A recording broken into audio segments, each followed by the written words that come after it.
ஒன்றிய அரசும் மாநில அரசும் போடுகின்ற திட்டங்களில் 60-40 ரேஷியோ.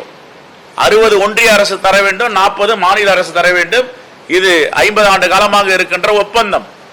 இந்த திட்டங்களுக்கு நிதி அளிக்காமல், அளித்தால் 40% கொடுத்துவிட்டு 60% தமிழ்நாடு கொடுக்க வேண்டும் என்று இவர்கள் வஞ்சித்து வருகிறார்கள்.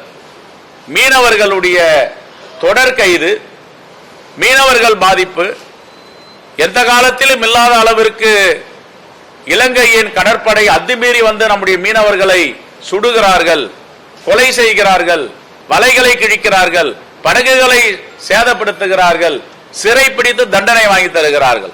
முன்பெல்லாம் சிறைப்பிடித்தால் வெளியுறவுத்துறை செயலாளர், அமைச்சர்கள் உடனே பேசி தீர்வு காண்பார்கள் காங்கிரஸ் ஆட்சியில. இப்பொழுது நற்கதி இல்லாமல், எந்தவித ஆதாரமும் இல்லாமல் மீனவர்களை துன்பப்படுத்தி வருகிறது ஒன்றிய அரசு. இதையெல்லாம் கண்டித்துதான் பிரதமர் அவர்களை நாங்கள் உங்களுக்கு கருப்பு கொடி காட்டுகிறோம் என்று காங்கிரஸ் பேரியக்கத்தின் சார்பாக காட்டுகிறோம்.